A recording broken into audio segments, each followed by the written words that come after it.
Hello and welcome back to Spookier Celluloid, and today's film is a perfect example of a film I would never probably cover on my main channel, and that is 1985, I think, Creature.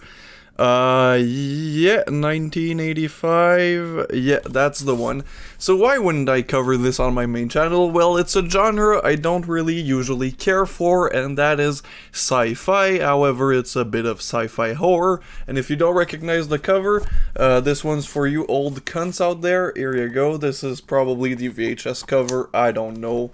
This is quite a new one for me, other than knowing that I don't think it was ever released outside of VHS or something like that. It got released by Vinegar Syndrome with this wonderful new transfer, and I think just the transfer from the information I gathered while reading some reviews on Letterboxd, on IMDb, think if you've seen this film on VHS, you should maybe give it a rewatch on this Blu-ray, because from what I read, this was never presented in its anamorphic widescreen form, and it does a lot. The cinematography in this film is a highlight of the film, and I think watching it on this brand new transfer would probably make you rethink how you feel if you've seen this and you didn't like it.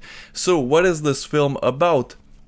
Now, it's pretty easy. This is basically like that Mario Bava film, Planet of the Vampire, that I watched recently that I really liked, even though it was far from being my favorite Bava. Again, I'm not big on sci-fi, and sci-fi horror is probably one of my subgenres that I like the least. So think of Planet of the Vampire. Oh, I just shook my camera. And mixed with, of course, Alien or Aliens, one of those. I think Alien, because the first Alien only had one alien. So this is Creature. So it's basically this group of researchers on a spaceship that are working for some companies that are competing with this West German company. They land on this planet, and they don't successfully land. They get in trouble, and they know that there's a ship close by, so they go to that ship to see that everybody on that ship, the West Germans, are all dead. So the rest of the film is trying to figure out what is happening while trying to escape the planet. This one's clearly low budget, but I don't think it's held back by its lower budget, because the cinematography, as I said, is pretty good. It's really cool. It looks amazing. The set designs are pretty good too. The scenes on the planet are very atmospheric, very like a lot of fog and darker,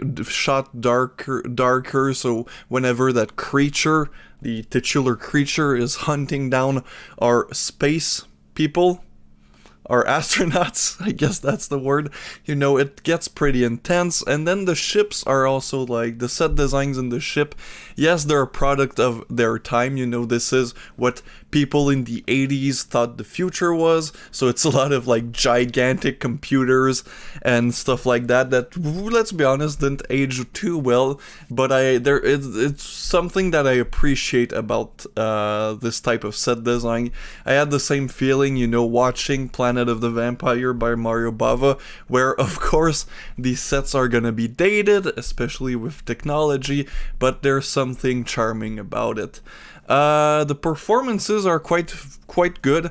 Klaus Kinski, of course, is in this film, and he plays a sexual harassing West German who has this thing for the lady that was hired by the American crew to defend them. And of course there's your typical a guy in the ship that represents the company, who doesn't really care about human life. He's all about the company, because he's about the company. And then the captain is, of course, against that, because he wants to make decisions that are good for him and his crew. But the company guy is paying for the thing, so they disagree on a lot.